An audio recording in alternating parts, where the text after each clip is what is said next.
अब यहाँ पर देखिए आपको जो कर्व दे रखा है r equal to a sine 3 theta, ये कह रहा है कि आपको इस कर्व का एक लूप का एरिया फाइंड करना है। अब एक लूप इसका मतलब इसके अंदर ज्यादा लूप बन रहे होंगे, तो अपन वो ट्रेस करके देख लेते हैं सबसे पहले कि ये कर्व बन कैसे रहा और वो लूप भी कैसे बन रहा।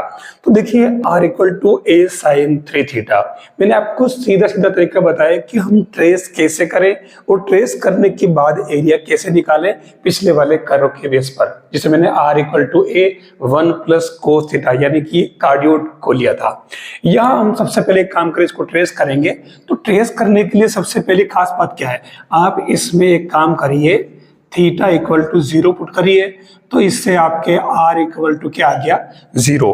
सीधी सीधी बात, यानी कि आपकी जो ये पोलर लाइन है ध्रुवांतर रेखा, वो उसकी लेंथ 0 हो जाएगी जब थीटा इक्वल टू 0 हो। और दूसरी कंडीशन जो सबसे जरूरी जो है जरूरत पड़ रही है, थीटा इक्वल टू अगर π/3 ले लेता हूं तब ये वापस r इक्वल टू क्या हो जाएगा 0। तो इसका मतलब ये हुआ कि हम इसको अगर ट्रेस करें, तो पहले मैं इसका स्ट्रक्चर बना लेता हूं। अब इसमें सबसे पहले जो इसने कहा था कि theta equal to 0, it means ये इनिशियल लाइन हो गई, ठीक है।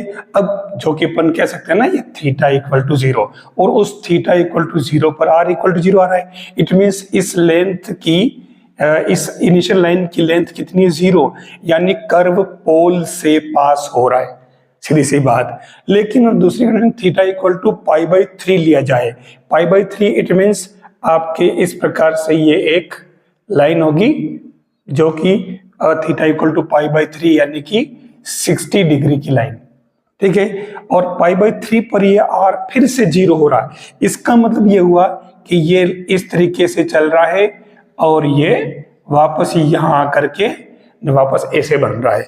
मैं इस कर्व को थोड़ा सही बना लेता हूं। ये आपके लूप 1 बन गया जो थीटा इक्वल टू 0 से थीटा इक्वल टू π/3 है। अब दूसरा जो लूप बनेगा वो कहां बनेगा, वो बनेगा थीटा इक्वल टू 2π/3 पर, उस समय फिर से r 0 हो जाएगा। तो वो कैसे बनेगा, ये इस तरीके से लाइन चलेगी सीधी सी और ये बन जाएगा, ये लूप दूसरा बन जाएगा आपके, ठीक है।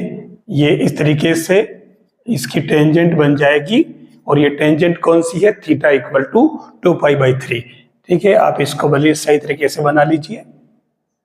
ये अब चौथा जो लूप बनेगा वो लूप ये वापस इस तरीके से यहां बनेगा ये, और ये सीधी सीधी इस तरीके से टेंजेंट आगे तक चली जाएगी और इधर भी ये टेंजेंट आगे तक चली जाएगी। लेकिन इसने केवल एक लूप का ही एरिया पूछा है, तो अपन केवल इस लूप का एरिया निकाल लेते हैं। लिमिट हमारे पास आ चुकी, अब इसको अपन ट्रेस कर लिया और इसका एरिया फाइंड करना है। तो हम एरिया फाइंड करने के लिए, किसके लिए, पोलर कर्व का जो एरिया फाइंड करते हैं उसके लिए फॉर्मूला क्या था, आपको कुछ याद आ रहा है? मैंने आपको बताया था एक छोटा सा डायग्राम बना करके इस तरीके से, और एक कर्व था ये, ठीक है। थोड़ा सा कर्व बना लो, तो इसमें ये आपके theta equal to alpha to theta equal to beta लिया था, और आपको मैंने कहा था कि ये एरिया फाइंड करना है। तो उस कंडीशन में क्या बनेगा, हमारे पास में formula r² integration limit alpha two beta और डी थीटा। लेकिन इसमें शुरुआत में हाफ लगाना मत भूल जाना। तो देखिए हम एरिया निकाल लेते हैं इसका, एरिया इक्वल टू 1/2 और integration of theta equal to alpha to theta equal to beta, ये r² डी थीटा। अब इसमें आप देख लो 1/2 integration alpha, it means theta equal to 0 क्योंकि एक लूप के लिए बोला है, और बीटा क्या हो जाएगा, थीटा इक्वल टू π/3, और r² इट मींस क्या होगा, a² sin² 3 theta D theta. ये हमारा काम हो गया। अब हम इसको आगे बढ़ाते हैं इंटीग्रेशन के लिए। तो हम एक काम करें, 3 थीटा इक्वल टू ले लेते हैं 5, तो 3 D theta equal to d5, तो ये d theta equal to 1/3 d phi. अब इसमें खास बात क्या है, आपको लिमिट का भी ध्यान रखना पड़ेगा। जब इसमें लिमिट थीटा इक्वल टू 0 था तो उस कंडीशन में फाई भी 0, और जब लिमिट थीटा इक्वल टू π/3 थी तो उस समय फाई इक्वल टू या थीटा इक्वल टू π/3 करो तो फाई इक्वल टू क्या हो जाएगा, पाई। ये हमारा काम हो गया। अब हम इसका इंटीग्रेशन कर लेते हैं। ये सारी वैल्यूज इसके अंदर पुट करके देखिए, ये हमारा एरिया क्या बन जाएगा, 1/2 जो फॉर्मूले का था, a² बाहर ले लिया, 1/3 कौन सा वाला जो अपन ने 3 थीटा को फाइलेट किया, तो ये सब बाहर आ गया। लिमिट 0 से पाई हो गई, ठीक है। अब sin² फाई डी फाई। हम एक काम करें, चाहे तो इसके अंदर फॉर्मूला कौन सा वाला, चाहे तो अपन उसको गामा फंक्शन से भी कर सकते हैं, लेकिन मैं इसको गामा फंक्शन से नहीं करूंगा। देखिए ये तो हो जाएगा 6a² और मैं 1/2 करके और फिर इसकी लिमिट बना रहा हूं 0 to पाई, कोई फर्क नहीं। और यहां मैं लिख देता हूं 2 sin² फाई डी फाई।